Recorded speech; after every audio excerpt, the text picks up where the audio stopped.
नमस्कार दर्शक मित्रों, मैं हूं आपके साथ अंजनी नीलेश ठक्कर।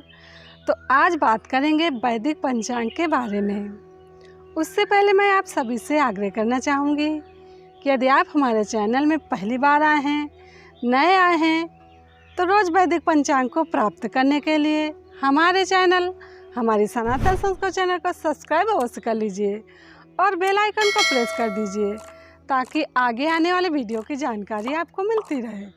और कमेंट करके ज़रूर बताइए कि आपको वीडियो कैसा लगा। तो अब देख लेते हैं वैदिक पंचांग, जिसमें होंगी महत्वपूर्ण जानकारी।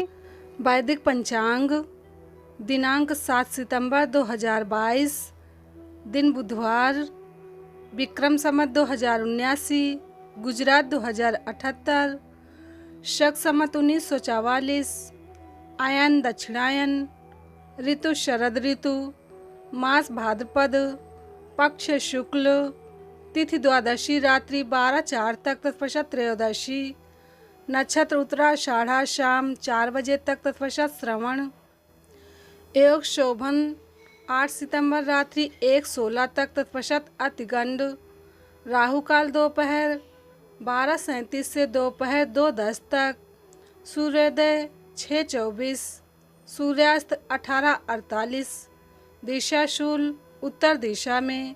व्रत पर विवरण: पद्मा परिवर्तिनी एकादशी, भागवत, वामन जयंती। विशेष: हर एकादशी को श्री विष्णु सहस्रनाम का पाठ करने से घर में सुख शांति बनी रहती है।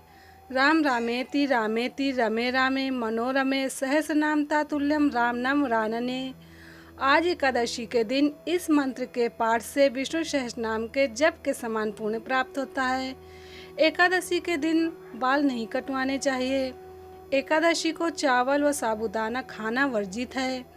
एकादशी को सिम्मी सेम न खाएं, अन्यथा पुत्र का नाश होता है। जो दोनों पक्षों की एकादशियों को आंवले के रस का प्रयोग कर स्नान करते हैं, उनके पाप नष्ट हो जाते हैं। वैदिक पंचांग वामन द्वादशी, भाद्रपद मास के शुक्ल पक्ष की द्वादशी तिथि को वामन द्वादशी या वामन जयंती कहते हैं। श्रीमद् भागवत के अनुसार इसी तिथि पर भगवान वामन का प्रागट्य हुआ था। इस बार वामन द्वादशी 7 सितंबर बुधवार को है। धर्म ग्रंथों में वामन को भगवान विष्णु का अवतार माना गया है। वामन द्वादशी का व्रत इस प्रकार करें। व्रत व पूजा विधि: वैष्णव भक्तों को इस दिन उपवास करना चाहिए। सुबह स्नान आदि करने के बाद वामन द्वादशी का व्रत का संकल्प लेना चाहिए। दोपहर अभिजीत मुहूर्त में भगवान वामन जी की पूजा करनी चाहिए। इसके बाद एक बर्तन में चावल, दही और शक्कर रखकर किसी योग्य ब्राह्मण को दान करना चाहिए। शाम के समय व्रती यानी कि जो व्रत कर रहा है उसे फिर से स्नान करने के बाद भगवान वामन का पूजन करना चाहिए और व्रत कथा सुननी चाहिए। इसके बाद ब्राह्मण को भोजन कराना चाहिए और स्वयं फलाहार करना चाहिए। इस तरह व्रत व पूजन करने से भगवान वामन प्रसन्न होते हैं और भक्तों की हर मनोकामना पूरी करते हैं। वामन जयंती की प्रामाणिक कथा: एक बार दैत्यराज बलि ने इंद्र को परास्त कर स्वर्ग पर अधिकार कर लिया। पराजित इंद्र की दयनीय स्थिति को देखकर उनकी मां अदिति बहुत दुखी हुई। उन्होंने अपने पुत्र के उद्धार के लिए विष्णु की आराधना की। इससे प्रसन्न होकर विष्णु प्रकट होकर बोले, देवी चिंता मत करो, मैं तुम्हारे पुत्र के रूप में जन्म लेकर इंद्र को उसका खोया राज्य दिलाऊंगा। समय आने पर उन्होंने अदिति के गर्भ से वामन के रूप में अवतार लिया। उनके ब्रह्मचारी रूप को देखकर सभी देवता और ऋषि मुनि आनंदित हो उठे। एक दिन उन्हें पता चला कि राजा बलि स्वर्ग पर स्थायी अधिकार जमाने के लिए अश्वमेध यज्ञ करा रहा है। यह जानकर वामन वहां पहुंचे। उनके तेज से यज्ञशाला प्रकाशित हो उठी। बलि ने उन्हें एक उत्तम आसन पर बिठाकर उनका सत्कार किया और अंत में उनसे भेंट मांगने के लिए कहा। इस पर वामन चुप रहे, लेकिन जब बलि उनके पीछे पड़ गया तो उन्होंने अपने कदमों के बराबर 3 पग भूमि भेंट में मांगी। बलि ने उनसे और अधिक मांगने का आग्रह किया, लेकिन वामन अपनी बात पर अड़े रहे। इस पर बलि ने हाथ में जल लेकर 3 पग भूमि देने का संकल्प ले लिया। संकल्प पूरा होते ही वामन का आकार बढ़ने लगा और वे वामन से विराट हो गए। उन्होंने एक पग से पृथ्वी और दूसरे से स्वर्ग को नाप लिया। तीसरे पग के लिए बलि ने अपना मस्तक आगे कर दिया। वो बोला, प्रभु, संपत्ति का स्वामी संपत्ति से बड़ा होता है। तीसरा पग मेरे मस्तक पर रख दें।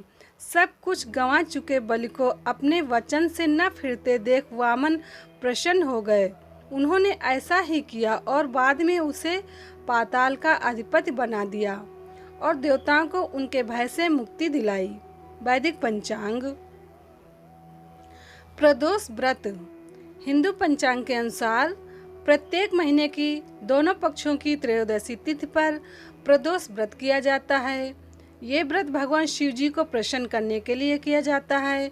इस बार 8 सितंबर गुरुवार को प्रदोष व्रत है। इस दिन भगवान शिव जी की विशेष पूजा की जाती है। प्रदोष पर व्रत व पूजा कैसे करें और इस दिन क्या उपाय करने से आपका भाग्योदय हो सकता है, जानिए। ऐसे करें व्रत व पूजा। प्रदोष व्रत के दिन सुबह स्नान करने के बाद भगवान शंकर, पार्वती और नंदी को पंचामृत व गंगाजल से स्नान कराएं। इसके बाद बेलपत्र, गंध, चावल, फूल, धूप, दीप, नैवेद्य, भोग, फल, पान, सुपारी, लौंग, इलायची भगवान को चढ़ाएं। पूरे दिन निराहार संभव न हो तो एक समय फलाहार कर सकते हैं रहें और शाम को दोबारा इसी तरह से शिव परिवार की पूजा करें।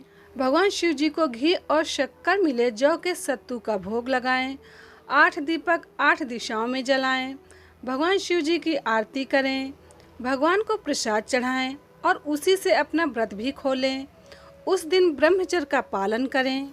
यह उपाय करें। सुबह जल्दी उठकर स्नान आदि करने के बाद तांबे के लोटे से सूर्य देव को अर्घ्य दें। पानी में आंकड़े के फूल जरूर मिलाएं। आंकड़े के फूल भगवान शिव जी को विशेष प्रिय हैं। ये उपाय करने से सूर्य देव सहित भगवान शिव जी की कृपा भी बनी रहती है और भाग्योदय भी हो सकता है। वैदिक पंचांग।